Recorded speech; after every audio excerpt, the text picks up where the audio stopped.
Hi, I'm Angela Walters, and in this video, I'm going to introduce you to my newest bundle of joy. I'm so excited to introduce you to the newest members of my quilting family. I know something had been missing for a long time, but I didn't realize what. And now, I hope you love them as much as I do. You ready to meet the people? Are you ready to meet everybody? Okay, let's do it.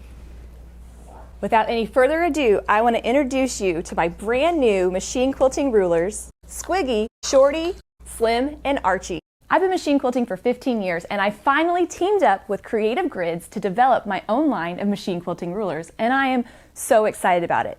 There's so many fun things about these rulers, so much thought that I put into them, I can't wait to tell you all about it. But first, like I've said, I've teamed up with Creative Grids. So now you have that quality that you've come to expect from the Creative Grids rulers, except these are made especially for machine quilting.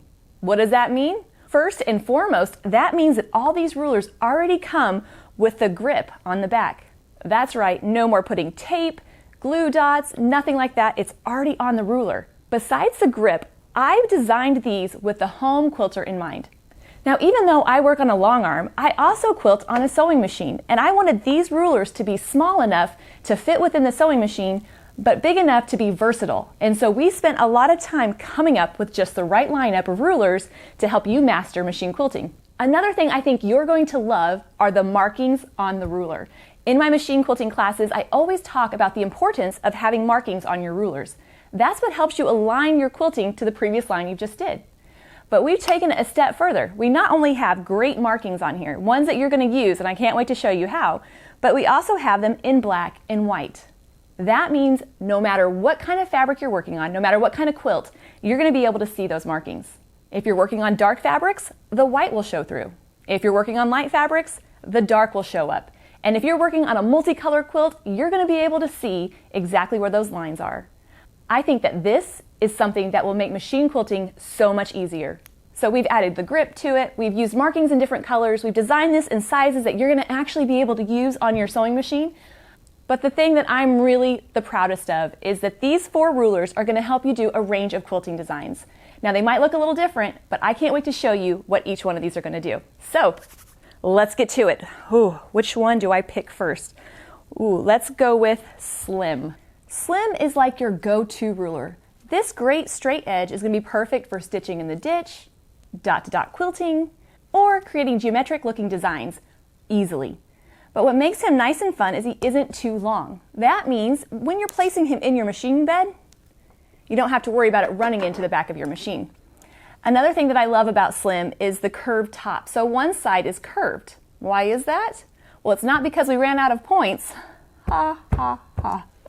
This curved top allows for some really fun border designs. It also has 45-degree angle markings, which are going to help keep your lines nice and consistent when you're quilting on the diagonal. If you're only going to pick one machine quilting ruler, I think this should be it. Try using it in borders or in blocks, but I think you're going to love Slim a lot. So speaking of straight lines, let's meet Shorty. Now you'll notice first of all that Shorty is, well, short. That must be where it gets its name. What's great about Shorty is that this ruler is going to work in even smaller sewing machines. So even if you have a smaller throat in your machine, you're still going to be able to quilt straight lines.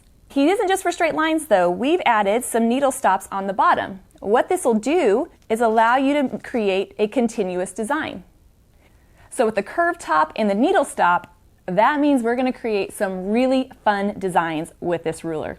But Shorty isn't the shortest one in the bunch. That belongs to Archie. This cute little ruler is perfect for quilting arcs. When I sat down and really thought about what kind of rulers I wanted to make, all I had to do was think back to all the machine quilting classes that I have taught.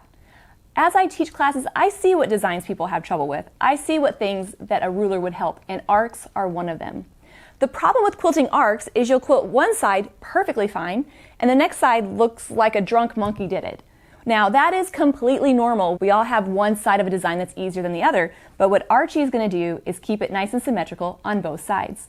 Now Archie is meant to fit in a 3-inch border, but it can go in other spaces as well. You can try overlapping them, echoing them, changing direction, and so much more. And last but certainly not least, we have Squiggy. Now this may look like a weird shaped ruler, but let me tell you, I could not be more proud of this ruler. Its main job is to help you quilt serpentine lines. If you have been reading my blog or watching any of my videos, you probably know that I love quilting serpentine lines, whether it's in blocks or borders, but there's one thing I've noticed when teaching it, it can be a tricky one to learn. The problem is it has a reversing direction, so you go one direction and then you switch to the other, which can be really hard to wrap your mind around, especially if you're new at machine quilting. So I've made a ruler that's going to help you with that. First of all, you'll notice that nice curve. What this means is that I can quilt my serpentine lines from the top down, or I can precision it and go from the bottom up. This outside curve will fit 3-inch borders, and the inside will fit 2 inches, so you can use it on multiple sizes, which will make it nice and versatile. Another thing that is so very important are these needle stops. Now what this is going to do is not only let you know when to stop without going past the ruler, but it's also going to help you gauge where to position the ruler in reference to your border. But you can do even more than serpentine lines with Squiggy. If you look at it, it's kind of like a big funny wave. Well, you can use it as a wave ruler. Those needle stop points means that I can quilt it, reposition my ruler, and then quilt again. So even if you don't want to quilt serpentine lines, if you want to quilt some fun waves, if you want to quilt some border designs, or if you just want a fun shaped ruler that could be used as a boomerang, I'm just saying, then Squiggy is for you. Well, now I've introduced you to all 4 rulers. I am so excited about them. I hope you think they're just as cool as I do. Now, if you want information about these, you can find it in the description box below. Be sure to subscribe to my channel because I'm going to have special videos for each of these rulers that shows you exactly how I created some of those cool designs. Well, it's time to put these little guys back to bed, so I'll see you on a future episode.